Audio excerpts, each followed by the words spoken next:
qui voudrait éloigner ce que les uns appellent l'Occident et le reste du monde, un Sud global et des pays du Nord, etc. Je ne crois pas du tout, pour ma part, à cette vision. Je crois que votre président n'y croit pas non plus. Et je pense que précisément dans le moment que nous vivons, la Chine et la France ont beaucoup à se dire, à apprendre l'une de l'autre et à faire ensemble. Pourquoi? Parce que nous vivons sans doute un moment, et c'est vos générations qui vont l'affronter, d'extrême complexité et de transformation comme on en a peu vécu. D'abord, on a des déstabilisations géopolitiques et un niveau de tension très fort. Vous le voyez, et vous entendez parler sans doute chaque jour de la guerre lancée par la Russie en Ukraine, qui touche directement l'Europe. On voit les tensions dans la région, qui sont aussi fortes. On voit la rivalité qui existe entre les États-Unis et la Chine, qui va quand même structurer beaucoup de choses. Et tout ça pourrait, en quelque sorte, séparer les continents. À côté de ça, on a une transformation numérique, technologique, avec l'intelligence artificielle et tout ce qui s'ensuit, qui est unique, peut-être qu'on y reviendra à travers vos questions, et qui est une transformation de absolument toutes nos économies, mais aussi de notre manière d'être au monde, de penser le monde. Et elle est structurée, elle aussi, par une très grande rivalité géopolitique. Parce que ceux qui prendront l'ascendant sur cette révolution technologique dessineront beaucoup du monde de demain. On a ensuite une crise climatique qui est déjà là, on en voit les conséquences, mais qu'on parle de biodiversité ou de climat, on a une transition très profonde de nos usages, de nos vies, de nos paysages qui est à l'œuvre. Et puis on a une transition démographique qui touche d'ailleurs nos deux pays. C'est pour ça que ceux qui opposent le Sud au Nord se trompent souvent, parce que la Chine, comme l'Europe, a devant elle une transition démographique qui est une des grandes révolutions qu'on aura à voir. Pour régler tous ces sujets, on a besoin de coopération, on a besoin de se comprendre, de se connaître, de penser, de réfléchir ensemble pour apporter des solutions qui seront les plus concrètes. Or, on est à un moment de fracture inédit. Et donc, alors même que pour faire la paix, pour bâtir la prospérité de demain, pour essayer de gagner les révolutions technologiques, climatiques, démographiques que j'évoquais, il faudrait plus de coopération, on est à un moment de rupture un peu de notre ordre international. Et le monde qu'on avait construit après la Deuxième Guerre mondiale, qui reposait sur ce qu'on appelle le multilatéralisme et donc de la coopération entre les puissances, il est en train de se fissurer, de se fracturer, pour ne pas dire qu'il est déjà en train de se refragmenter. C'est ça ce qui est à l'œuvre. Et ce que certains veulent installer à travers leur discours.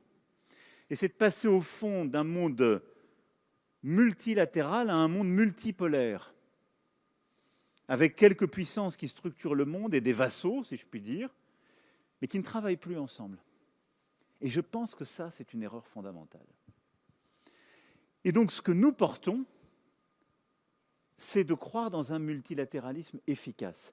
Et je crois que c'est ce que la Chine porte aussi, et c'est l'intérêt de la Chine et de la France de défendre ce multilatéralisme efficace pour relever les défis contemporains. Parce que tout ce qui nous séparera nous rendra beaucoup moins efficaces et ne nous permettra pas de régler ce que je suis en train de dire.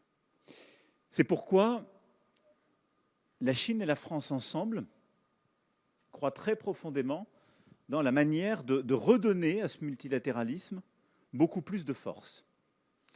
On en a parlé à l'instant même avec le président Xi Jinping. Essayer justement de redonner à cet ordre international un peu de sérénité, de stabilité, en le refaisant fonctionner. Il se trouve qu'on a une chose en commun entre la Chine et la France, nous sommes membres permanents du Conseil de sécurité des Nations Unies. Ça veut dire que nous sommes des puissances militaires dotées de l'arme nucléaire, des puissances diplomatiques qui avons un rôle un peu particulier. On est toujours autour de la table pour faire fonctionner cette organisation inédite qu'on a créée après la Deuxième Guerre mondiale, et on a un pouvoir de veto. Ce à quoi nous croyons et ce que nous voulons faire, c'est de remettre ces 5 membres permanents autour de la table pour essayer ensemble de traiter des quelques grands sujets.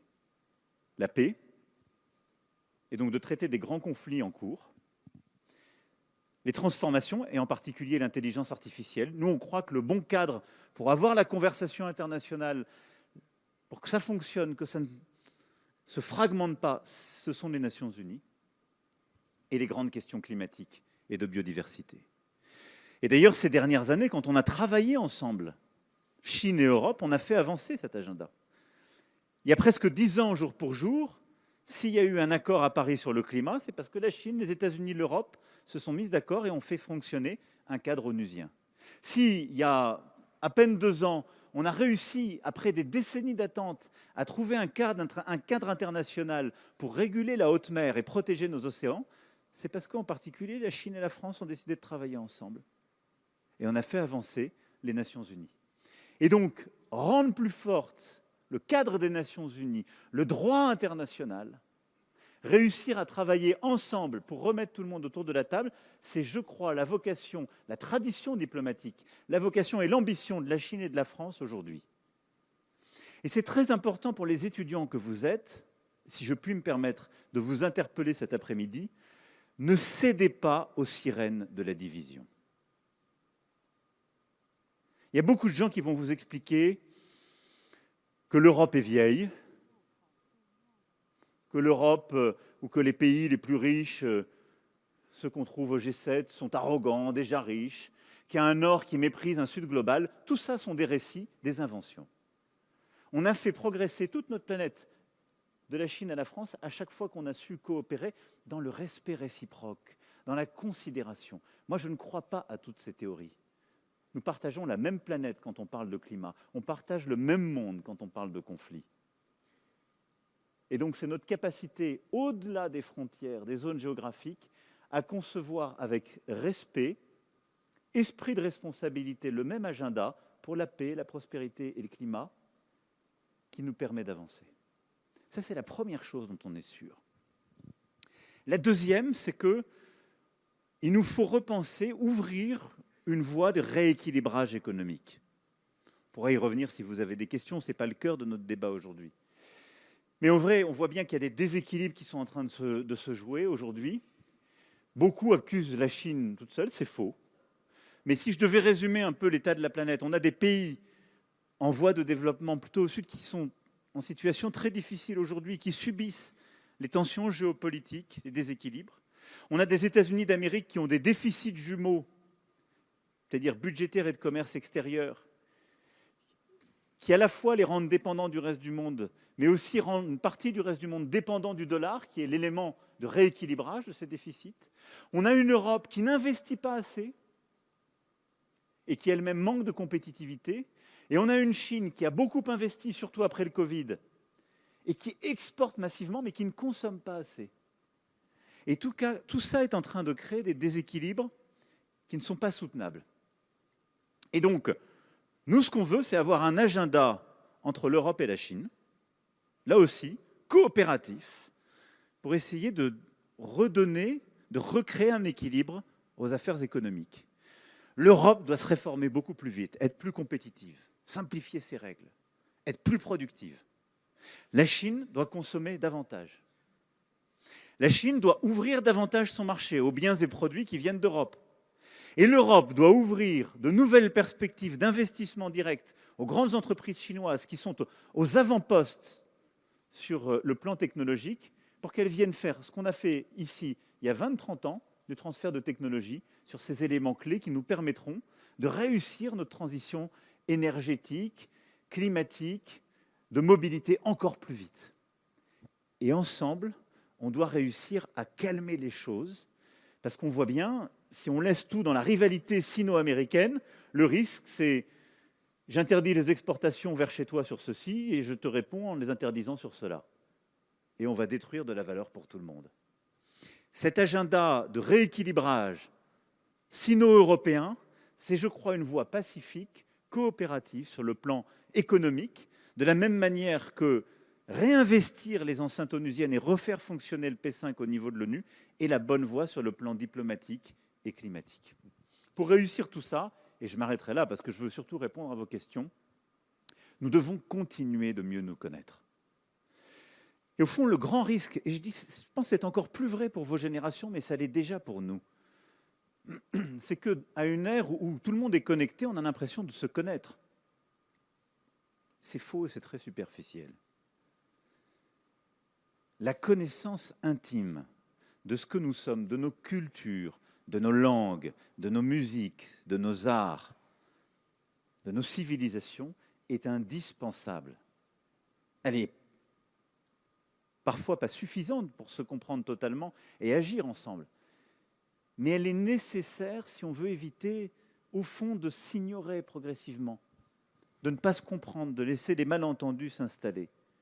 Et je crois que très profondément, la Chine comme la France sont des très grandes civilisations qui se sont construites sur cette estime mutuelle, cette compréhension, oserais-je dire, cette amitié, voire cet amour. Et c'est pour ça qu'en étant là devant vous aujourd'hui, je voulais vous dire d'abord la très grande estime que nous avons pour votre université, Monsieur le Président. Il y a ici, dans la délégation qui m'accompagne, non seulement plusieurs ministres, mais également une trentaine d'établissements supérieurs d'enseignement en France, de recherche. Certains, vous les avez cités, ont des partenariats avec le vôtre. Nous avons aujourd'hui environ 30 000 étudiants chinois en France. Nous en voulons encore davantage. Venez en France étudier, apprendre la langue française, mais étudier l'intelligence artificielle, étudier les mathématiques, la physique, le quantique, étudier les beaux-arts, etc., etc. Et nous souhaitons avoir encore plus d'étudiants français en Chine. Et nous nous sommes donné avec le président Xi Jinping un objectif à 10 000 d'ici 3 ans, mais on veut encore aller plus loin. Parce que là aussi, c'est essentiel pour nous, pour mieux nous connaître et progresser. Et nous souhaitons continuer aussi les partenariats. On en a déjà beaucoup, ils sont importants, ils sont structurants. Mais toutes ces dernières années, on a intensifié la relation culturelle. De la cité interdite avec Versailles, entre nos musées. Là, nous allons, par exemple, pour le Sichuan, nous venons de signer un accord très, très important qui va permettre pour la première fois d'avoir les trésors du San-Xingdui au musée Guimet, avant le classement UNESCO, au moment du classement UNESCO, ce qui permettra d'avoir les trésors archéologiques du Sichuan qui seront exposés en France. Et on veut continuer d'avoir cette intimité. Parce que c'est par cette connaissance réciproque qu'on pourra continuer, au fond, de coopérer, d'agir ensemble, d'être ensemble au monde. Parce qu'aussi grande soit la Chine, je ne pense pas qu'elle réussira au XXIe siècle en étant autarcique, isolée, seule. Et aussi belle soit l'Europe, je ne pense pas qu'elle puisse réussir au XXIe siècle sans coopérer, comprendre d'autres civilisations et avancer avec elles. Et je crois très sincèrement que la Chine et la France ont cette responsabilité par les échanges humains, les échanges universitaires, culturels, et par cette ambition commune sur le plan économique et diplomatique que je viens à grands traits de brosser, eh bien, de faire coopérer les femmes et les hommes pour pouvoir bâtir un XXIe siècle qui nous permette de relever ces défis. Ce siècle, c'est le vôtre. Vous êtes des générations qui allez le bâtir, y vivre, l'habiter. Et ce siècle ne sera vivable que si nous savons, à l'échelle de la planète, nous connaître, avoir cette patience et bâtir ensemble les solutions d'avenir. Je ne serai pas plus long, je vais maintenant répondre à vos questions. 感谢总统先生的精彩演讲。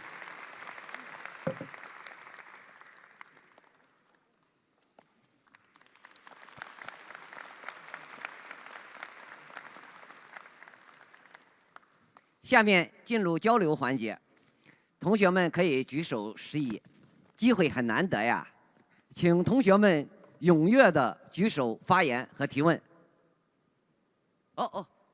这边这位女同学。 Bonjour, Monsieur le Président. Bienvenue à l'Université du Sichuan. Depuis que j'apprends le français, mes amis me demandent souvent de leur recommander un roman ou un auteur français. Il est difficile à choisir parce qu'il y a tant de chefs-d'œuvre remarquables. Monsieur le Président, si vous deviez conseiller aux étudiants chinois une œuvre qui peut permettre de mieux découvrir la culture et l'esprit de la nation française, laquelle choisiriez-vous et pour quelles raisons? Merci beaucoup.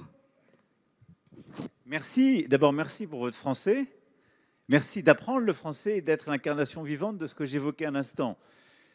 Écoutez, si je choisissais un poète, même s'il est poète, romancier, dramaturge, je vous dirais sans doute Victor Hugo et je vous conseillerais de lire La Légende des siècles. Parce que vous avez à la fois, je dirais, le grand récit de la France et même au-delà de notre imaginaire. Et puis si je vous conseillais un roman, je vous inviterais sans doute à lire Les Trois Mousquetaires. Parce que vous avez là une partie de l'histoire de France, mais vous avez surtout l'esprit chevaleresque qui va avec la France. Et puis, s'il fallait une pièce de théâtre, je vous dirais de lire Molière, à coup sûr, et la Comédie Française d'ailleurs, qui en est héritière, est avec nous dans cette délégation. Et de Molière, c'est très difficile de vous en conseiller une, mais je vous conseillerais peut-être Le Misanthrope. Parce qu'elle est à la fois une belle description de ce qu'est le système de pouvoir dans la France, et nous avons parfois des similitudes, mais de ce qu'est l'importance de l'âme humaine, de sa singularité, et du refus de céder parfois aux lois du collectif. Voilà les trois auteurs et les trois œuvres. J'ai un peu triché, mais j'ai pris un poète, un romancier et un dramaturge. 好，感谢总统的分享，也感谢这位同学的提问。接下来，同学们，请举手。哦，好，那边那位男同学，帅哥。尊敬的马克龙总统，我是来自四川大学生命科学学院的戴经统，非常荣幸能听了您的演讲。我们四川大学与巴黎政治学院、法国国立东方语言文化学院、巴黎南泰尔大学等法国高校都建立了合作项目。您认为未来中法高校是否会推出更多的交流项目、联合培养和实习计划，以促进国际化的青年人才培养？另外，您认为中法高校可以在哪些领域深入合作，共同推动国际化的青年人才培养呢？谢谢。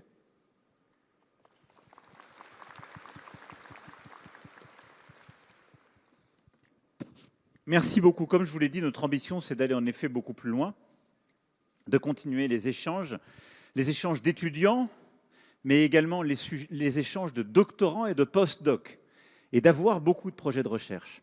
Et je pense que c'est très important parce que, surtout dans votre domaine, je pense qu'il y a un petit risque de fragmentation du monde, pour se parler franchement. Il y a eu un avant et un après Covid, et on l'a vu. Et je vais ici vous parler très franchement, il y a eu une tension qui s'est jouée, y compris au sein de l'Organisation mondiale de la santé, et il y a une très forte tension entre la Chine et les États-Unis sur la question de la santé. Or, nos instances onusiennes, elles appartiennent à tout le monde. Et il faut qu'il y ait les Européens, évidemment tous les continents, les Chinois et les Américains qui y soient présents. Et donc, nous voulons veiller à ce que tout le monde continue de coopérer, parce que dans tous ces domaines, dont le vôtre, on a besoin d'une science, et je veux insister sur ce point, libre et ouverte. Et on vit un moment qui est très dangereux, parce que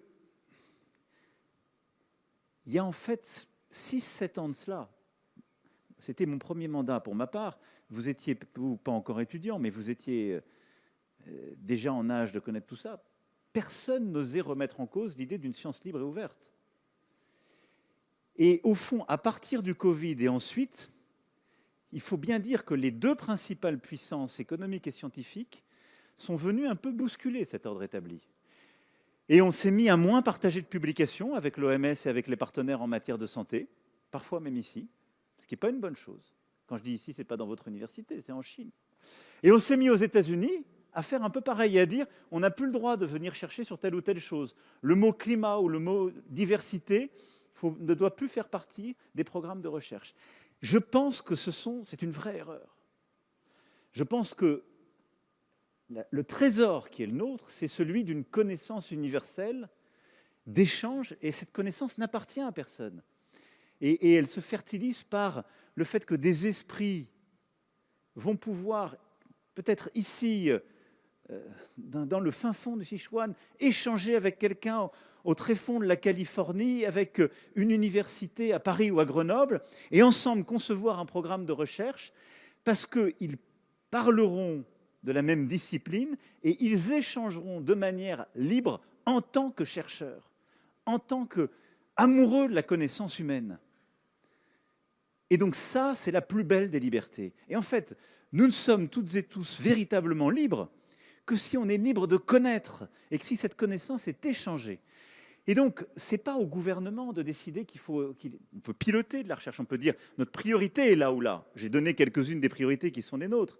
Mais il faut chérir la liberté académique, la liberté d'enseignement, la liberté de recherche, parce qu'elle est fondamentale et elle permet en fait aux gens qui savent et qui cherchent de choisir en quelque sorte de continuer d'étendre cette connaissance libre.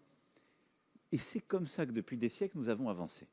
Je me permets d'insister sur ce point parce qu'il ne faut pas le perdre de vue et que ces dernières années, collectivement, parfois on a régressé sur ce sujet. Donc ne cédons pas en quelque sorte aux sirènes des interdits. En matière de connaissance, il n'y a pas d'interdit. Il faut connaître. Et il faut avoir cette soif de connaître et cet enthousiasme de connaître. Et il faut chérir la liberté académique.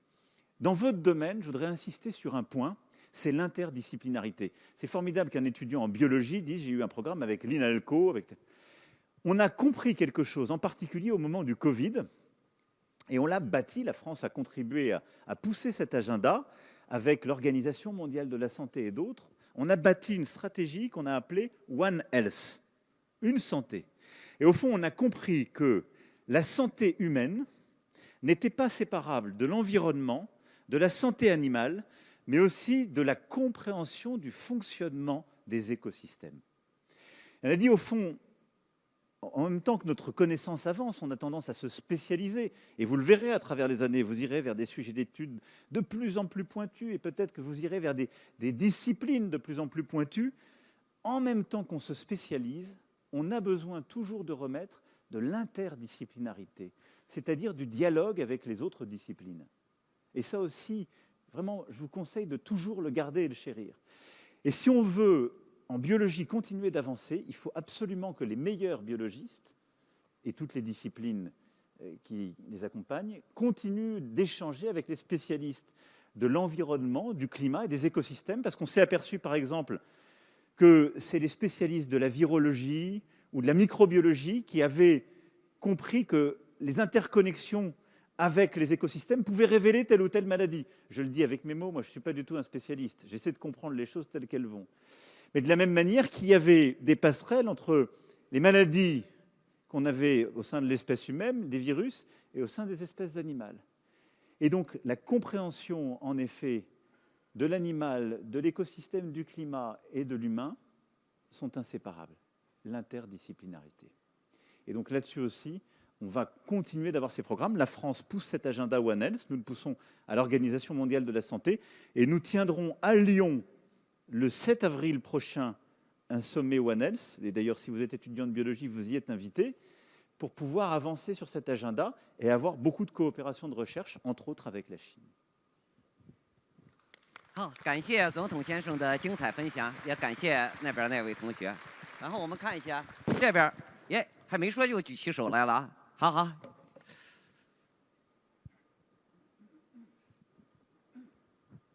尊敬的总统先生，您好，我是四川大学华西口腔医学院的施玉。四川大学的校训是“海纳百川，有容乃大”，体现了一种开放包容的精神。而新时代，我们需要以这种开放包容的精神来共同推进中法青年更紧密的合作。所以，我想请问总统先生，您对我们中法青年有哪些建议或者寄语吗？来帮助我们建立更持久的信任纽带，共同为中法关系的发展和文化的交流互鉴贡献力量呢？谢谢您。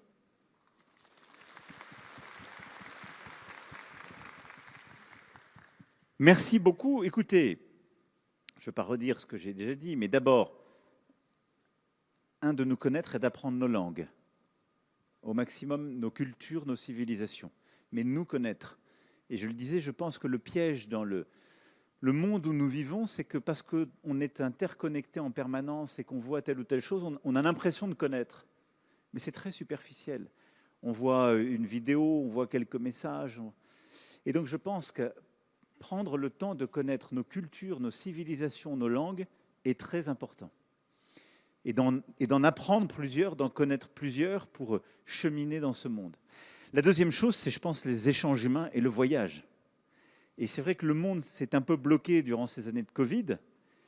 Et je pense que ce n'est pas parce qu'il y a des moyens aujourd'hui virtuels d'échanger qu'elle dispense de voyager, d'aller connaître, de passer du temps, d'aller étudier, d'aller travailler dans nos pays. Et en vérité, si je pouvais, au-delà de ce que j'ai déjà dit depuis tout à l'heure sur l'esprit de coopération, les initiatives communes, je suis frappé, moi, c'est sans doute vrai déjà pour la génération à laquelle j'appartenais, mais je suis très vieux pour vous. Mais pour vos générations,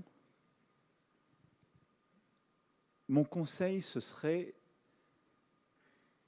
ennuyez-vous et acceptez de vous perdre. Parce que vous êtes quand même dans un monde et à un moment où il y a une telle tyrannie de l'efficacité, du résultat, de la rapidité, qu'au fond, plus rien ne fixe, plus rien n'imprime. Moi, j'ai appris les mots qui m'ont le plus marqué en me perdant dans un dictionnaire. Je pense que vous n'ouvrez plus un dictionnaire, vous allez chercher des mots sur les réseaux sociaux.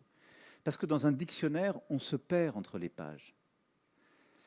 C'est pareil quand on visite un autre pays, on se perd dans les rues. Et on se livre au hasard. Et c'est une chance. Et donc, si j'avais en fait un conseil pour vos générations qui sont tellement soumises à cette pression du résultat, de l'efficacité, de l'immédiateté, ennuyez-vous et perdez-vous. Parce que vous verrez que ce sera votre chance. Je vous parle très sérieusement. 好，感谢总统先生的分享。好，我们最后一个问题啊，看哪边？那边那位男同学。Bonjour, Monsieur le Président. La filière de français de l'Université du Sichuan a pour origine l'école sino-française fondée en 1896. Depuis plus d'un siècle, elle a formé de nombreux professionnels polyvalents maîtrisant à la fois les langues et la culture chinoise et française. Aujourd'hui, avec le développement rapide de l'IA, la formation des talents est confrontée à de nouvelles opportunités et à de nouveaux défis. À votre avis, donc, comment la formation actuelle des talents devrait-elle répondre aux défis engendrés par les mutations technologiques? Merci.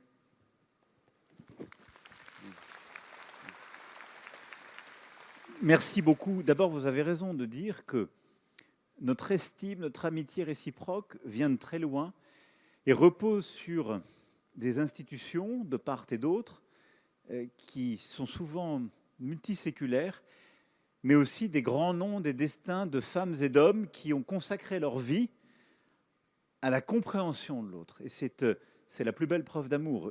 Ici, dans la délégation qui m'accompagne, vous avez plusieurs très grands esprits, grands scientifiques, grands talents, femmes et hommes de lettres, de culture, qui ont passé et passent leur vie à comprendre la langue, la civilisation chinoise avec beaucoup d'humilité, et c'est vrai aussi de votre côté. Ça restera, et c'est une chance inouïe. C'est-à-dire le don de soi, la générosité, l'amour de la matière, de cette connaissance que j'évoquais tout à l'heure, la machine ne peut pas le remplacer. Alors l'intelligence artificielle qui émerge, qui est là avec nous, qu'est-ce que c'est? Parce qu'elle nourrit beaucoup de fantasmes. C'est une machine apprenante. C'est ça l'intelligence artificielle. C'est-à-dire c'est une machine apprenante à laquelle on donne des capacités de calcul croissantes et qui donc fait des choses extraordinaires qui sont en train de dépasser l'esprit humain. Alors il y en a certaines, elles nous impressionnent beaucoup parce qu'elles sont un peu anthropomorphiques, c'est-à-dire elles nous ressemblent. C'est les fameux modèles de langage qu'on connaît tous. DeepSeek ici, le chat c'est nous, je fais de la pub. Nous, on a aussi un grand champion des LLM qui est Mistral AI en France, qui a le chat. Et donc pour tous ceux qui apprennent le français, et même ceux qui ne l'apprennent pas, téléchargez le chat. C'est super. C'est un très bon modèle de LLM. Je fais de la publicité pour française, mais c'est un grand champion français européen. Mais qu'est-ce que c'est au fond? C'est un super calculateur qui a lu plein de livres. C'est exactement ça, ces modèles-là.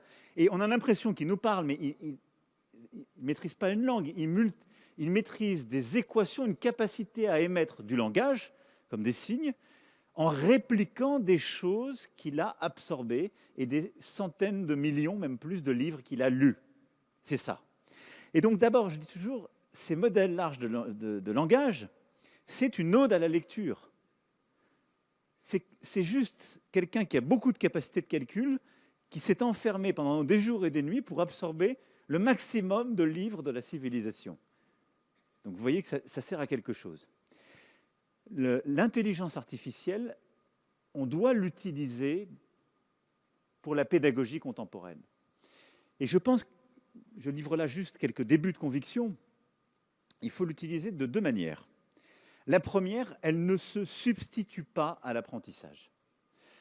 Et c'est le grand risque, c'est de se dire, on a sous la main des choses qui savent pour moi, et donc je n'ai plus qu'à savoir utiliser ces outils, j'ai plus besoin d'apprendre. C'est faux. Le cerveau, c'est un muscle. C'est un muscle. Et donc, on a besoin, pour pouvoir évoluer, juger, et même pour avoir de l'esprit critique, comprendre le monde, le mettre en doute, on a besoin d'acquérir des connaissances, et un maximum de connaissances, et en même temps d'esprit critique. Et donc, je pense que la formation classique qui existe et qui est très forte dans nos deux pays, celle qui consiste à avoir un socle de connaissances extrêmement large, enraciné, et en même temps celle qui repose aussi sur la capacité à avoir un esprit critique, et donc remettre en cause ces connaissances et acquérir une discipline, une méthode de doute, de capacité à les interroger, à interroger nos connaissances, pour acquérir d'autres connaissances et avoir une discipline, en quelque sorte, de la construction scientifique, il faut absolument continuer de les inculquer, de les transmettre. On en a besoin. Et l'intelligence artificielle n'y change rien. Par contre, l'intelligence artificielle peut permettre d'accélérer et d'améliorer ces transmissions, en particulier parce qu'on voit bien que pour mieux former, parfois il faut accompagner de manière plus individuelle. Et il peut y avoir au fond une forme de tuteur, de mentor individuel avec l'IA qui accompagne l'enfant, l'adolescent, puis l'étudiant dans son apprentissage. Et donc je crois qu'on a toujours besoin de transmettre des connaissances, on a toujours besoin d'acquérir de l'esprit critique, on aura toujours besoin des maîtres. Simplement, ils vont pouvoir maintenant s'accompagner de soutien, en quelque sorte, de tuteur avec l'intelligence artificielle qui permettra à chacun de continuer le cours, de continuer l'apprentissage avec un partenaire d'apprentissage plus adapté, plus personnalisé. C'est d'ailleurs quelque chose qu'on travaille, et je sais que vous le travaillez aussi. En France, avec le Collège de France, on a des programmes sur l'apprentissage des mathématiques, par exemple, ou d'autres disciplines. Et il y a plusieurs autres laboratoires de recherche et universités qui sont embarqués dans cette méthode pédagogique nouvelle qui, au fond, vient la compléter. Voilà, je parle là sous le contrôle des ministres et des sachants, parce qu'il y a beaucoup de présidentes et présidents d'institutions. Mais voilà un peu comment je vois les choses avec l'IA. Donc c'est une formidable révolution.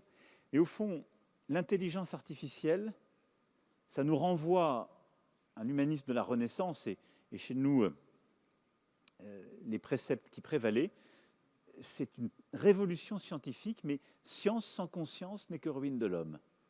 Et donc on a toujours besoin d'avoir cette conscience et de mettre cette science au service d'une certaine idée de l'humanité, la nôtre. 好，感谢总统先生的分享，也感谢那位同学，那位同学的法语挺好。由于时间关系，我们的交流环节到此结束，请大家鼓掌，再次感谢马克龙总统的热情分享。好，请总统先生稍微留步。Je veux bien prendre une dernière question si vous voulez. Une dernière.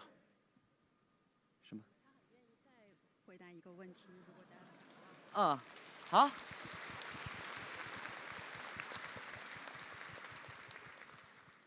Parce qu'après, nous allons voir les équipes de ping-pong, je crois, avant de partir. Donc, avant le ping-pong, une dernière question. 看一下 Là-bas. 哪了呀？画。